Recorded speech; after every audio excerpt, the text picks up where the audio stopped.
I thought the joke was private, just girl talk with my best friend over wine. Why did my husband stop speaking to me completely after that brunch? And why did three of our mutual friends suddenly go silent? I never imagined that one voice note comparing him to my ex would cost me my home, my reputation, and the life I thought I controlled. My name is Eloin Ashford. I am 31 years old, and I work as a graphic designer for a boutique marketing agency in the city. I have always thought of myself as someone who says what she thinks, someone who does not apologize for being honest, and I believed that being open about everything, even the uncomfortable parts of life, was a sign of maturity and confidence. My husband Cameron is 33, a civil engineer who spends his days solving problems with numbers and blueprints, and while I love him, I sometimes wondered if he took life too seriously, if he needed to learn how to laugh at things the way I did.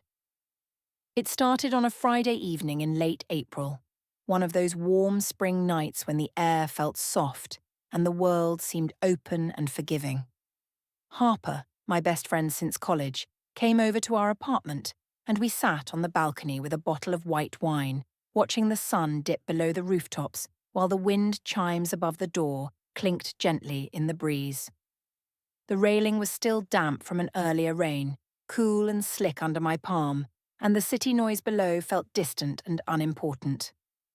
Harper asked how married life was treating me, and I laughed, saying it was fine but different from my single days, different from the freedom I used to have.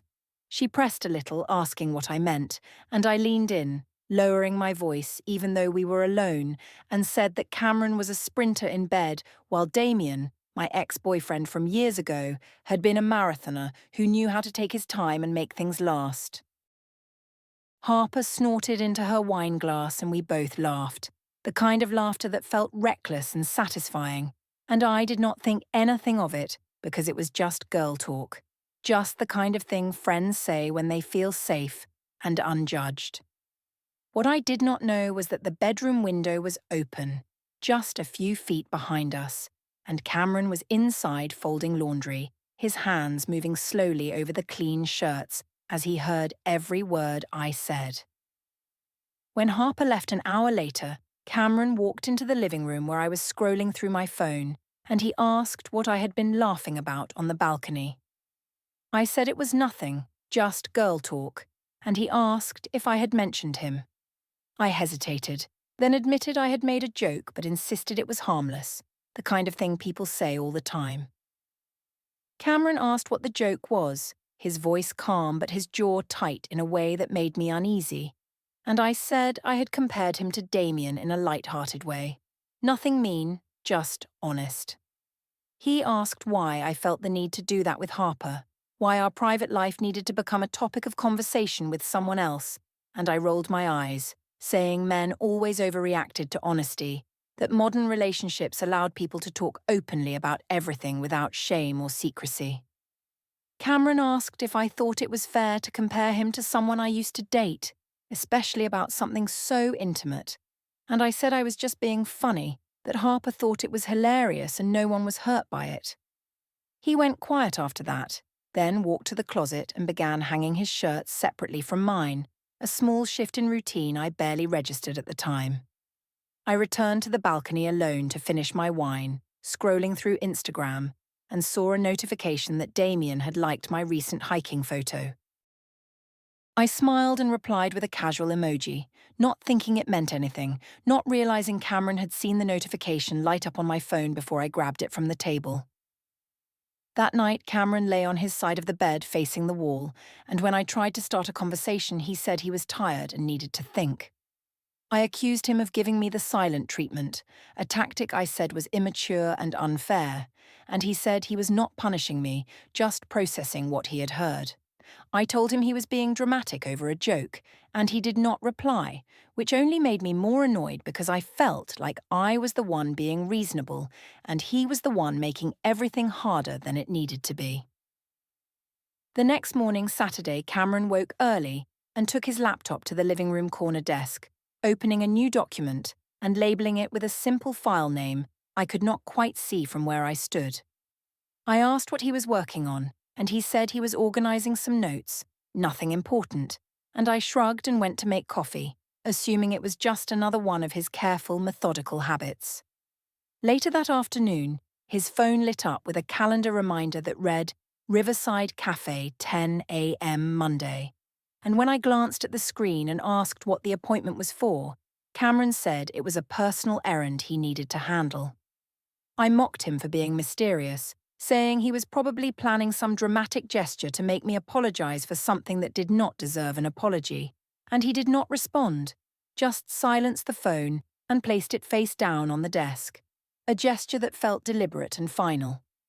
Cameron sat on the edge of the bed that night and asked why I felt it was acceptable to compare our intimate life to my ex-boyfriend, specifically mentioning the balcony railing I had been leaning against and the wind chimes that had been clinking above us while I spoke.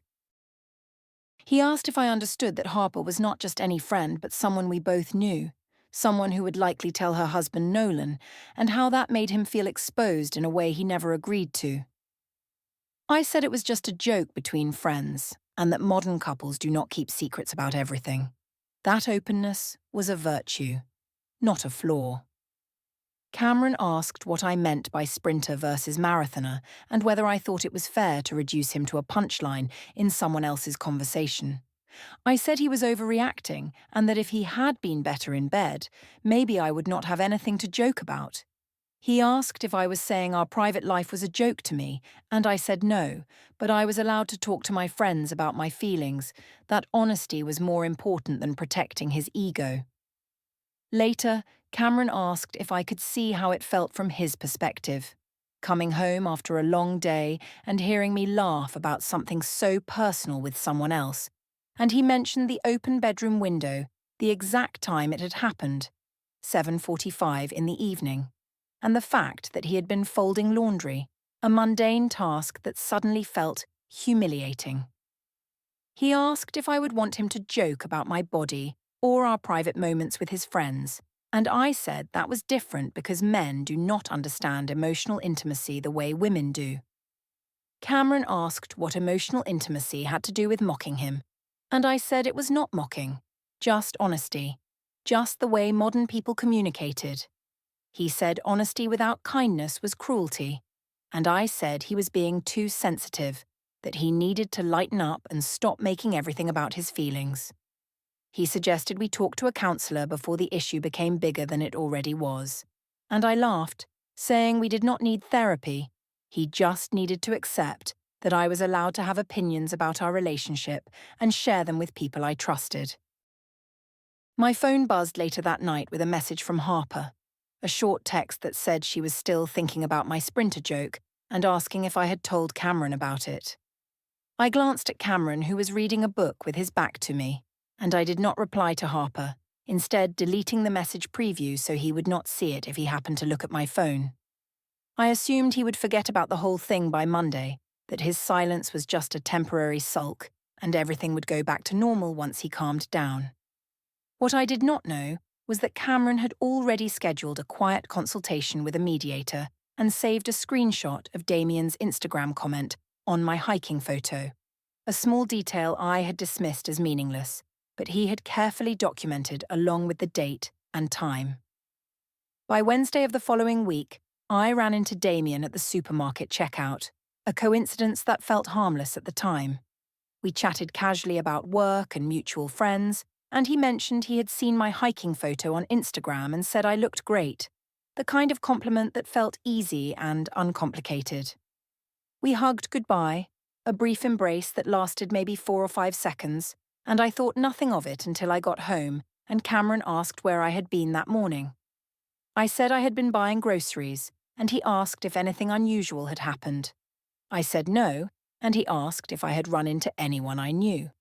I hesitated, then admitted I had seen Damien, and Cameron asked how long we had talked. I said just a few minutes, nothing important, and he asked if we had hugged. I said yes, casually, and he went quiet, nodding slowly in a way that made me feel like he was keeping a mental tally of every small thing I did wrong.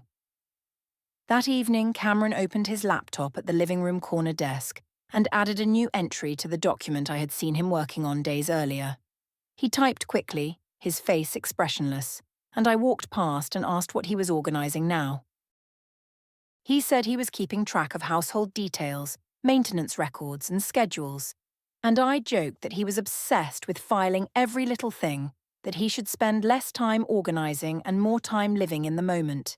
He did not smile, just minimized the screen when I got too close, and I felt a flicker of irritation because it seemed like he was keeping secrets from me, which was ironic given how much he complained about my honesty. On Thursday afternoon, I met Harper at a coffee shop patio, and we sat under a large umbrella talking about life and relationships. I pulled out my phone to record a voice note for another friend who could not make it, a mutual acquaintance who always liked to stay in the loop, and I joked that Cameron was still sulking about the sprinter comment and added that maybe if he put in more effort, I would not have anything to complain about. I laughed and said Damien never had that problem, that he always knew how to make things feel exciting and worthwhile. Harper laughed too, though her smile looked strained, and I hit send on the voice note without thinking twice about it. What I did not know was that Harper would forward it to Nolan later that evening, not out of malice but out of concern, because she was starting to feel uncomfortable being part of something that was hurting someone she also cared about. When I got home that night, Cameron asked where I had been that afternoon, and I said I had met Harper for coffee. He asked if we had talked about him, and I said maybe a little. Nothing serious. He asked if I had mentioned Damien again, and I paused, then said I might have brought him up in passing, just as part of a larger conversation. Cameron asked why I kept comparing him to someone I used to date, why Damien's name kept coming up in conversations that had nothing to do with him, and I said I was not comparing, just being honest about my past and my feelings. Cameron asked if honesty meant humiliating him to our friends, and I said he was being paranoid, that no one thought less of him because I was open about my life. On Friday morning, Cameron's phone lit up with a message from Nolan, a short text that said they needed to talk about something important, not urgent, but serious. Cameron replied with a yes and suggested meeting over the weekend, and when I asked what Nolan wanted, Cameron said he did not know yet. I shrugged, assuming it was about work or some shared project, and I left for the office without giving it another thought. That Friday evening, I posted a new Instagram story, a sunset photo with the caption "Living my best life" and a sparkle emoji, and Damien replied with a heart emoji. Cameron saw the notification before I picked up my phone, and he took a screenshot, adding it to the folder on his laptop without saying a word to me.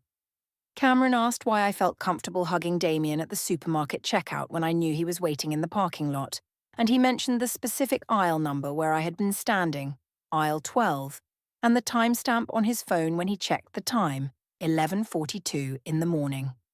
He asked if I thought it was appropriate to be that friendly with an ex-boyfriend, especially after comparing the two of them in private conversations, and I said it was just a friendly hug, that he was acting possessive over something completely innocent.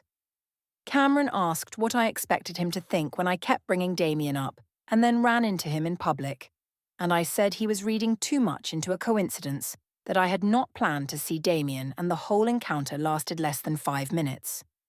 He asked if I had planned to hug him, and I said it just happened naturally, the way people hug when they say goodbye. Cameron asked if she could see how it looked from his perspective, and I said his perspective was the problem, not my behaviour.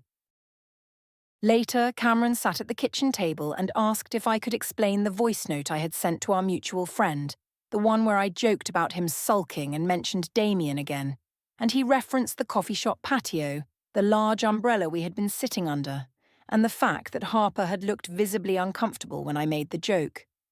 He asked how many people I had told about our private life, and I said I had no idea what he was talking about, that I sent voice notes all the time and could not remember every single thing I said. Cameron said Nolan had mentioned hearing something from Harper, and I accused Harper of betraying my confidence, of sharing something that was meant to stay between friends. Cameron said the issue was not Harper. It was the fact that I kept making jokes at his expense, and he asked if I could agree to stop talking about Damien and our past relationship. I said I could not control every conversation I had with friends, that he was asking me to censor myself, and he asked if I could at least try. I said he was being unreasonable. Nolan forwarded the voice note to Cameron later that weekend, along with a message that said he was sorry but he thought Cameron needed to hear it, that Harper had not meant to share it but she was worried about both of us. Cameron listened to the 42-second recording, hearing my laugh and my exact words comparing him to Damien, and he saved the file to his phone, labeling it with the date and time.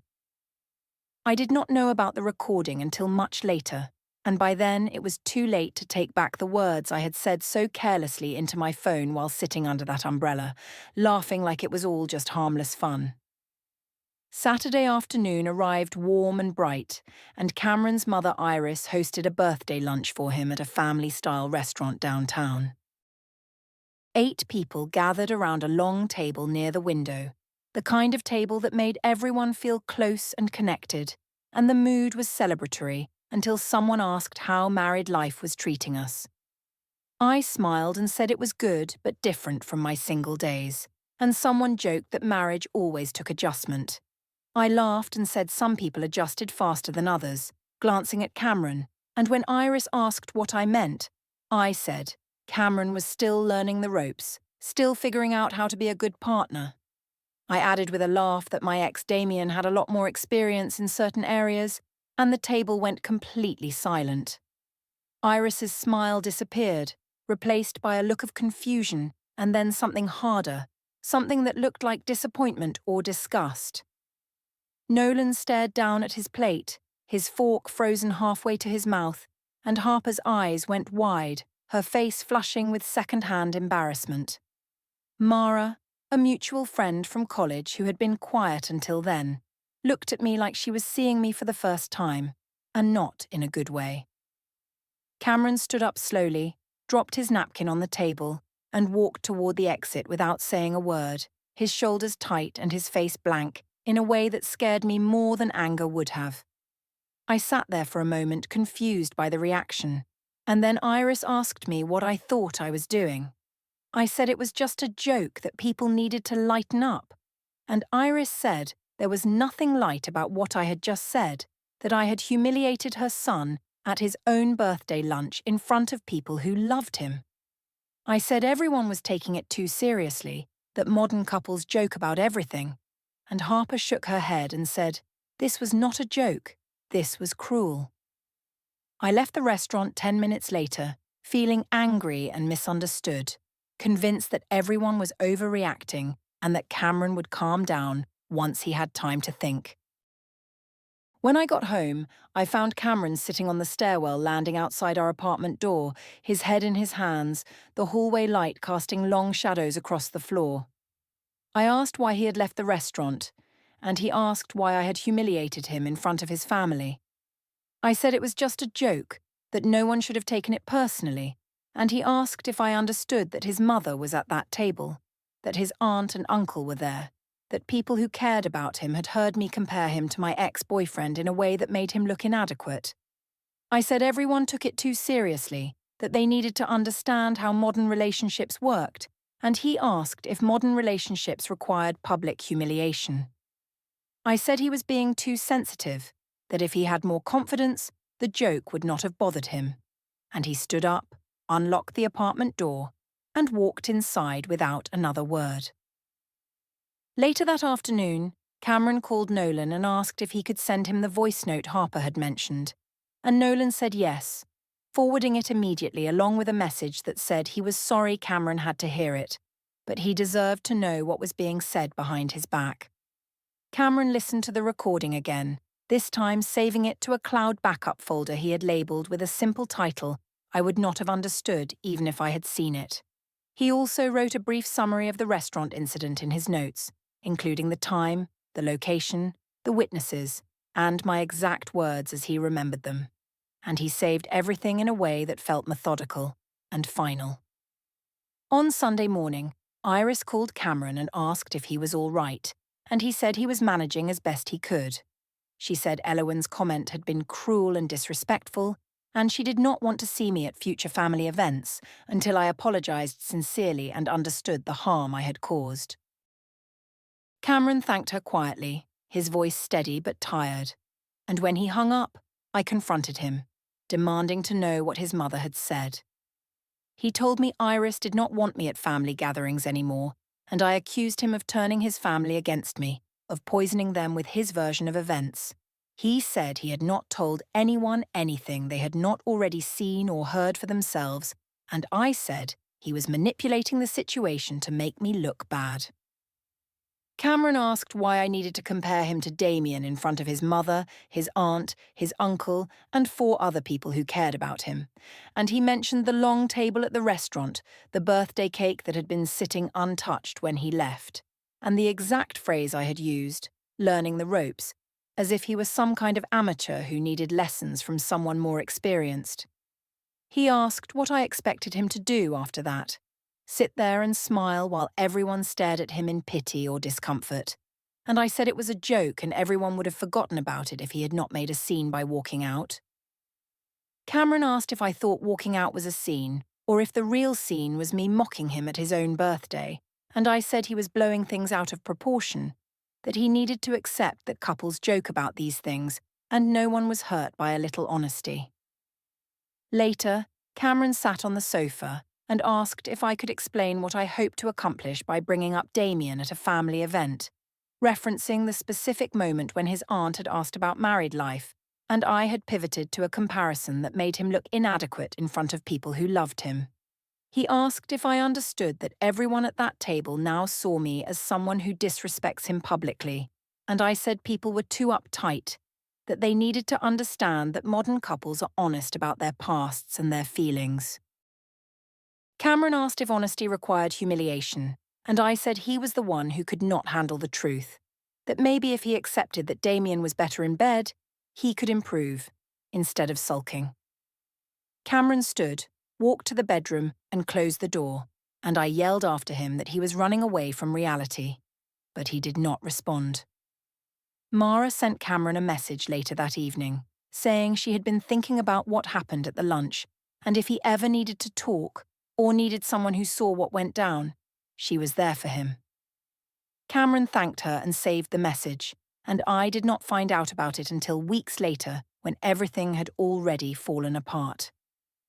On Monday evening, Cameron met his close friend Gage in a gym parking lot, and they sat in Gage's truck talking about boundaries, evidence, and what came next.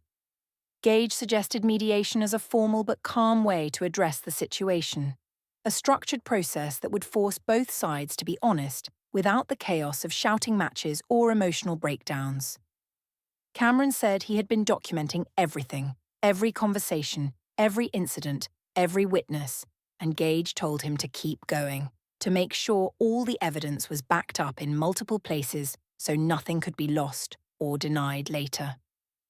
On Wednesday evening, Iris hosted a small family gathering at her suburban home, and I was not invited, but I showed up anyway because I felt like I deserved a chance to clear the air and explain my side. Iris opened the door and asked me to leave, and I said I deserved a chance to explain, that everyone had taken my words out of context. Iris said there was no context that made what I had said acceptable, that everyone at the restaurant had heard my exact words and understood exactly what I meant. I said I was being attacked for being honest, and Nolan, who was sitting on the sofa, pulled out his phone and played the voice note from the coffee shop, the one where I had joked about Cameron sulking and said Damien never had the problems Cameron did. The room went silent as my voice filled the space, my laughter echoing off the walls, and I saw Iris's face harden into something cold and final. She told me I was no longer welcome in her home, that I had crossed a line she could not forgive, and I accused them all of ganging up on me, of taking Cameron's side without hearing my perspective. Iris said my perspective was recorded on Nolan's phone, and there was nothing left to explain. I left in tears, but they were tears of rage and frustration, not remorse, and I called Cameron from the car, screaming that he had turned his family against me.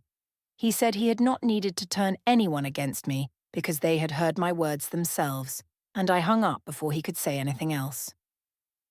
On Thursday morning, Cameron received an email from Mara with a written account of the restaurant incident, time-stamped and detailed, describing exactly what I had said, who had been present, and how everyone had reacted. She offered to provide a formal statement if it ever became necessary, and Cameron saved the email, adding it to the folder that was growing thicker every day.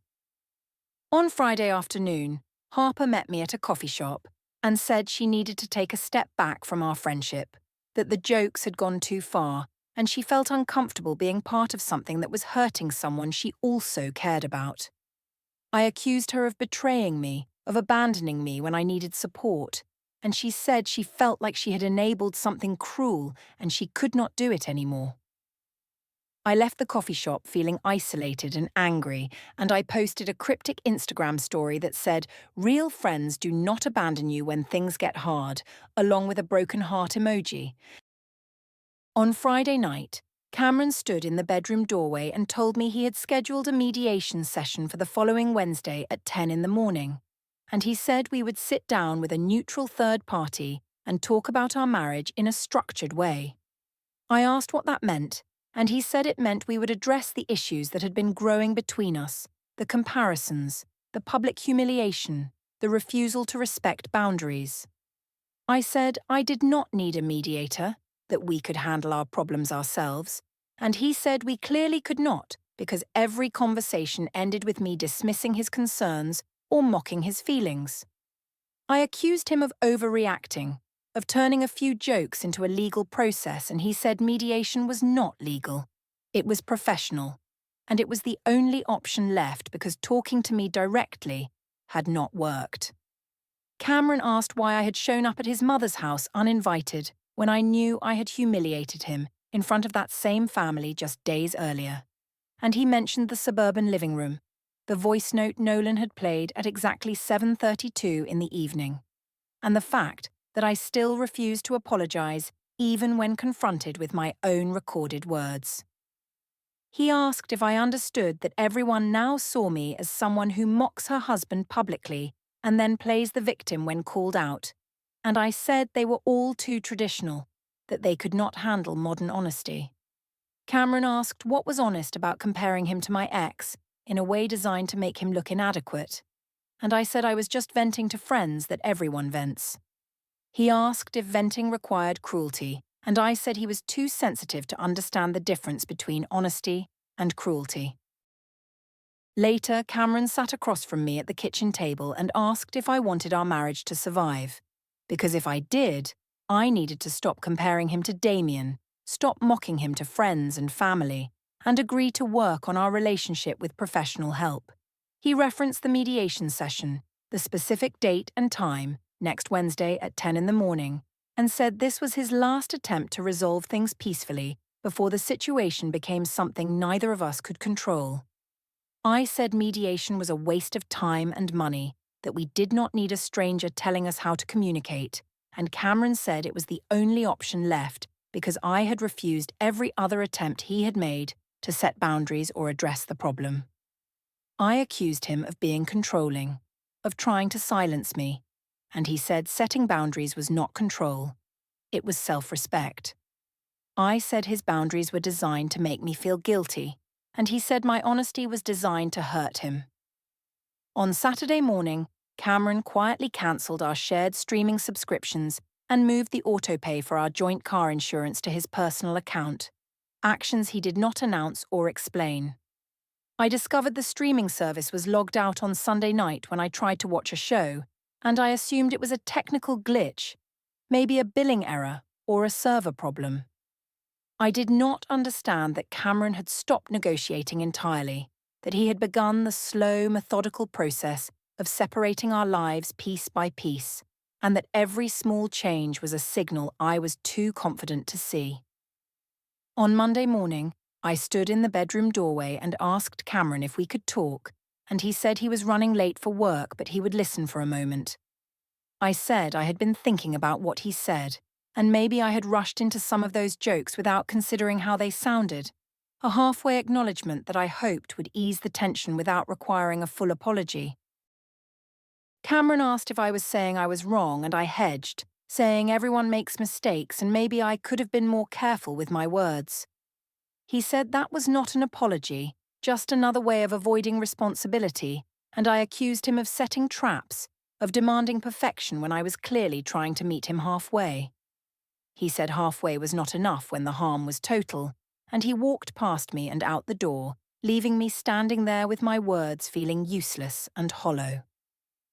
On Monday afternoon, I posted a new Instagram story, a photo of myself looking thoughtful with a caption that said, "When you are honest about your feelings, and suddenly you are the bad guy," along with a shrugging emoji and hashtags about boundaries and self-care. The post got mixed reactions, some friends liking it and others staying silent, and Mara screenshot it immediately, sending it to Cameron with a note that said she was setting up a victim narrative and he needed to be ready. Nolan also saved a copy, and I did not realise that my attempt to control the public perception was being documented as evidence of my refusal to take responsibility. On Tuesday morning, Cameron sat at the living room desk and organised his evidence into a single folder. Everything labelled and dated, the voice note, the written statement from Mara, the Instagram screenshots, the timeline of events, and photos showing the dates and times of every key incident. He backed everything up to the cloud, creating multiple copies so nothing could be lost or deleted. And he placed a printed version in a thin folder that he kept on the desk. I walked past and saw him working but did not ask what he was doing because part of me did not want to know. Part of me was still convinced he was bluffing and would back down once he realised I was not going to apologise for being honest.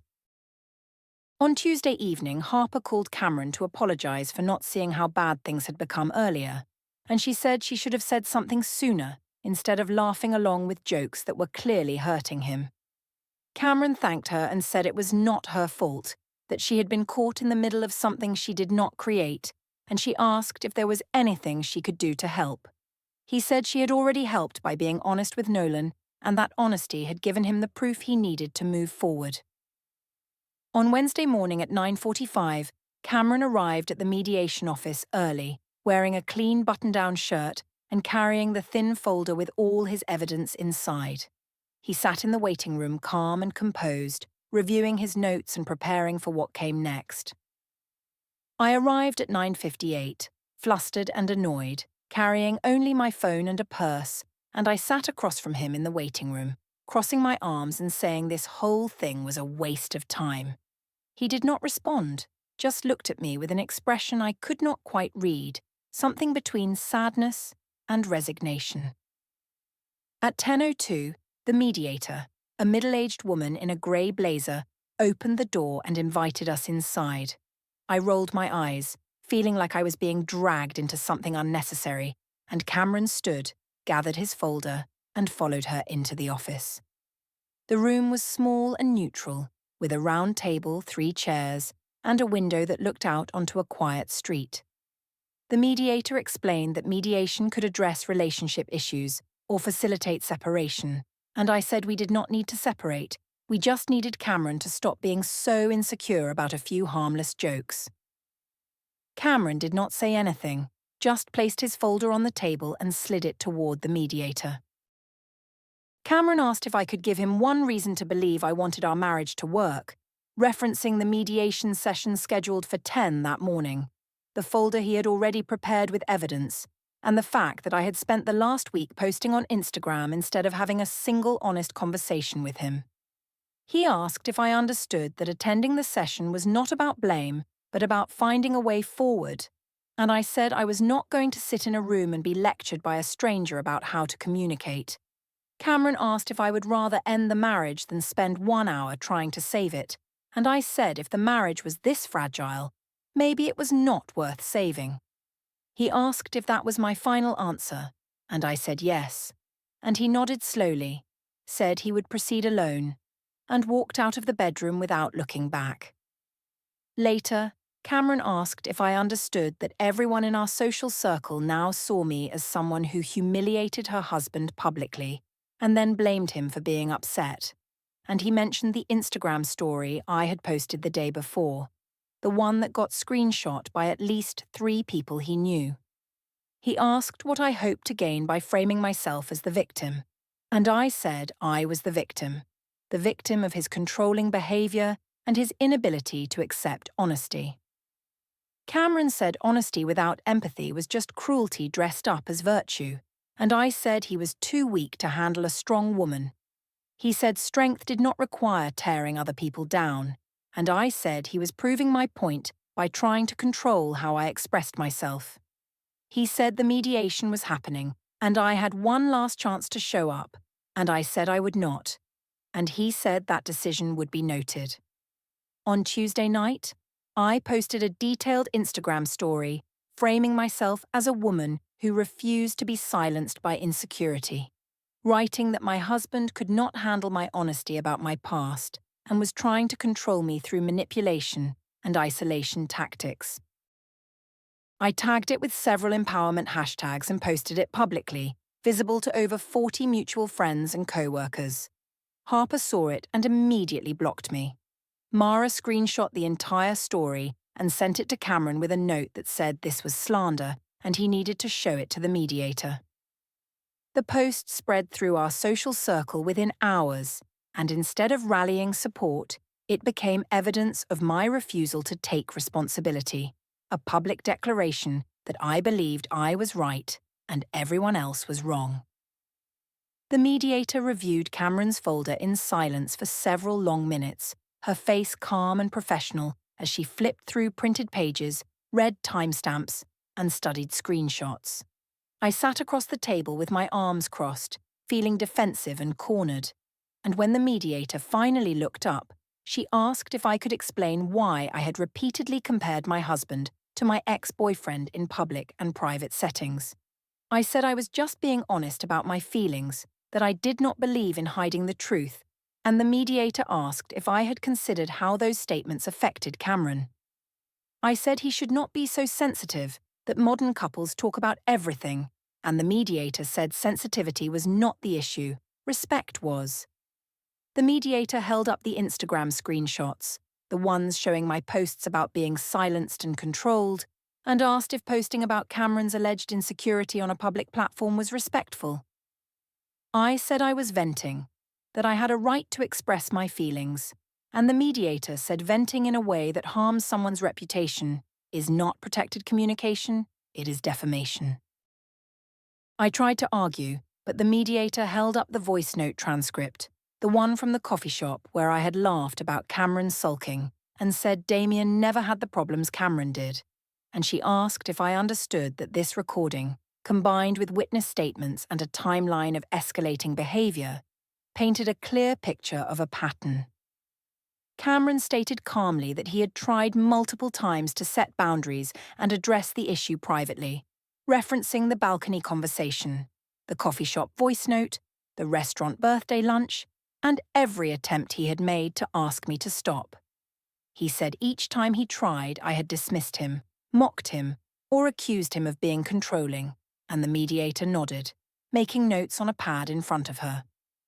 I interrupted and said he was making me sound like a villain, and the mediator said the evidence spoke for itself, that she was not interested in blame, but in facts. I demanded to know what Cameron wanted, and he said he wanted a separation agreement, temporary financial orders freezing joint accounts, and a clear move-out timeline. The mediator said that could be formalized, and I said this was ridiculous, that we did not need to separate over a few jokes. The mediator explained that mediation could continue or they could proceed to formal legal filings, and Cameron said he was ready to proceed formally if necessary. I went silent, the weight of the situation finally pressing down on me, and the mediator outlined the next steps. A separation agreement would be drafted, joint accounts would be frozen pending division, and Cameron would retain exclusive use of the apartment for 60 days while I found alternative housing. A formal court hearing was scheduled for 8 weeks out. I protested, saying I had nowhere to go, and the mediator said I had 60 days to make arrangements. Cameron signed the preliminary agreement without hesitation, his signature neat and deliberate, and I refused, my hand shaking as I pushed the paper away. The mediator said my refusal would be noted, and the process would continue regardless. What I thought gave me power, The confidence to be honest, the freedom to joke about anything, the validation from friends who laughed along, the social proof that I was living authentically, was exactly what destroyed me. The voice note I recorded to entertain a friend became the evidence that ended my marriage. The joke I made at a birthday lunch became the moment Cameron's family turned against me forever. The Instagram posts I thought would rally support became screenshots in a mediator's folder, proof that I cared more about my image than about the person I had promised to love.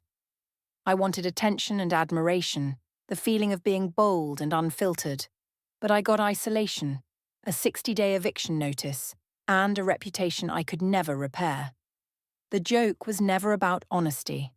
It was about control, about making myself feel powerful by making him feel small, and I lost everything the moment I opened my mouth on that balcony and let the words spill out like they did not matter. Cameron moved into a larger apartment within a month, supported by Gage, Nolan, and his mother, and the separation agreement was finalized without further mediation because I signed it under pressure from mounting legal fees I could not afford. Harper never spoke to me again, blocking me on every platform and refusing to respond to messages I sent months later when I finally tried to apologize. Mara provided a formal witness statement that became part of the court record, a detailed account of the restaurant incident that left no room for interpretation. Damien, who had briefly re-entered my life through social media, stopped replying to my messages after the Instagram posts went viral in our friend group, and I realized he had only been interested when I seemed fun and available, not when consequences appeared. I moved into a small studio apartment alone, my social circle reduced to near zero, and I deleted the Instagram posts months later. But by then, the screenshots had already circulated, and the damage was permanent. I sat in the quiet studio one evening, scrolling through photos of the life I used to have, and understood that the joke I thought was harmless had cost me everything that mattered, and no amount of honesty or spin could ever bring it back.